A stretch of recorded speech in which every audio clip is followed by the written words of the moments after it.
ಎಲ್ಲರಿಗೂ ಕನ್ನಡ ರಾಜ್ಯೋತ್ಸವದ ಶುಭಾಶಯಗಳು.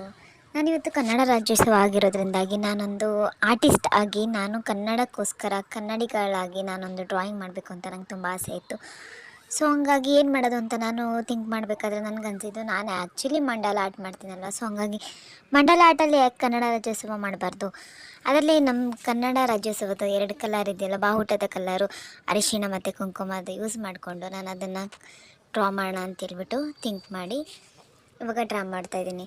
ಯಾರು ಫಸ್ಟ್ ಟೈಮ್ ನನ್ನ ಯೂಟ್ಯೂಬ್ ಚಾನಲ್ ನೋಡ್ತಾ ಇದ್ದೀರಾ ಅಂದರೆ ಪ್ಲೀಸ್ ಸಬ್ಸ್ಕ್ರೈಬ್ ಮಾಡಿ, ಲೈಕ್ ಮಾಡಿ. ಏಕೆಂತ ಹೇಳಿದ್ರೆ ನಾನು ಎಷ್ಟೋ ವೀಡಿಯೋಸ್ಗಳನ್ನ ಹಾಕಿದ್ದೀನಿ, ಆರ್ಟ್ ಬಗ್ಗೆ ಕೂಡ ಟ್ಯುಟೋರಿಯಲ್ ಹಾಕಿರ್ತೀನಿ. ಯಾರಿಗಾರು ಕಲಿಬೇಕು ಅಂತ ಆಸೆ ಇದ್ದರೆ ವೀಡಿಯೋಗಳನ್ನ ನೋಡ್ಕೊಂಡು ಕಲಿಬೋದು.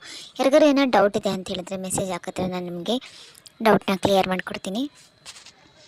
ನೋಡಿ, ಡ್ರಾಯಿಂಗ್ ಯಾರಿಗಾರು ಇಷ್ಟ ಆಗಿದ್ರೆ ಲೈಕ್ ಮಾಡಿ, ಸಬ್ಸ್ಕ್ರೈಬ್ ಮಾಡಿ. ಇನ್ನೂ ಅಪ್ಡೇಟ್ಗಳನ್ನ ಹಾಕ್ತಾ ಇರ್ತೀನಿ. ಏಕೆಂತ ಹೇಳಿದ್ರೆ ನಾನು ಮಂಡಲ ಆರ್ಟ್ ಮಾಡೋದ್ರಿಂದಾಗಿ ದಿನಕ್ಕೊಂದೊಂದು ಆರ್ಟ್ಗಳನ್ನ ಹಾಕಿರ್ತೀನಿ.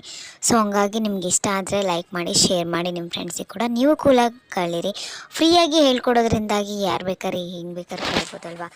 ಸೊ ಹಂಗಾಗಿ ಇನ್ನೇ ಆಗ್ತಾಡ, ಇವಾಗಲೇ ನೋಡ್ಕೊಳ್ಳಿ, ಕಲೀರಿ. ನೀವು ಒಂದು ಆರ್ಟಿಸ್ಟಾಗಿ ಆರ್ಟ್ ಮಾಡೋದ್ರಲ್ಲಿ ತುಂಬ ಪೇಷನ್ಸ್ ಇರಬೇಕು ಅಂತ ಹೇಳ್ತಾರೆ. ನಾವು ಯಾವಾಗ ಆರ್ಟ್ ಮಾಡೋಕ್ಕೆ ಸ್ಟಾರ್ಟ್ ಮಾಡ್ತೀವಿ ಆವಾಗ ನಮ್ಮಲ್ಲಿ ನಾವು ಚೇಂಜಸ್ನ ಕಾಣ್ತೀವಿ. ಏಕೆಂತ ಹೇಳಿದ್ರೆ ಅಷ್ಟು ಪೇಷನ್ಸ್ ನಮ್ಮಲ್ಲಿ ಬರುತ್ತೆ. ಅದು ನನಗೆ ಗೊತ್ತಾಗಿರೋದು ಆರ್ಟಲ್ಲಿ. ಏನಾದ್ರು ಮನಸ್ಸಿಗೆ ಬೇಜಾರಾಯಿತಾ, ಏನಪ್ಪ ಮಾಡೋದು ಅಂತ ಯೋಚನೆ ಮಾಡ್ಬೇಕಾದ್ರೆ ನನಗೆ ಅನ್ಸೋದು ಆರ್ಟ್ ಮಾಡೋಣ ಅಂತ ಹೇಳ್ಬಿಟ್ಟು. ಏನಾದ್ರು ಬೇಜಾರಲ್ಲಿ ಕೂತಿದ್ದಾಗ ಆರ್ಟ್ ಮಾಡೋಕ್ಕೆ ಸ್ಟಾರ್ಟ್ ಮಾಡಿದಾಗ ನಮಗೇನಿದೆ ಬೇಜಾರದು ಕೂಡ ಕಡಿಮೆ ಆಗುತ್ತೆ ಅಂತ ನಾನು ಹೇಳೋಕ್ಕೆ ಇಷ್ಟಪಡ್ತೀನಿ. ಅದು ನನಗಾಗಿರೋ ಅನುಭವ ಕೂಡ ಹೌದು.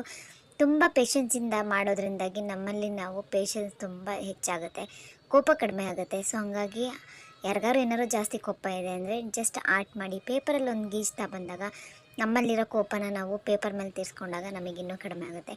ಬೇರೆಯವ್ರ ಮೇಲೆ ತೀರ್ಸೋಕ್ಕಿಂತ ನಮ್ಮನ್ನು ನಾವು ಸರಿ ಮಾಡ್ಕೊಳ್ಳೋದು ಬೆಸ್ಟ್ ಆಪ್ಷನ್ನು ಈ ಆರ್ಟಲ್ಲಿ ಅಂತ ನಾನು ಹೇಳೋಕ್ಕೆ ಇಷ್ಟಪಡ್ತೀನಿ. ಯಾರಿಗಾರು ಈ ಆರ್ಟ್ ಕನ್ನಡ ರಾಜ್ಯೋತ್ಸವಕ್ಕೋಸ್ಕರ ನಾನು ಮಾಡಿರೋ ಆರ್ಟ್ ಇಷ್ಟ ಆದರೆ ಪ್ಲೀಸ್ ಲೈಕ್ ಮಾಡಿ.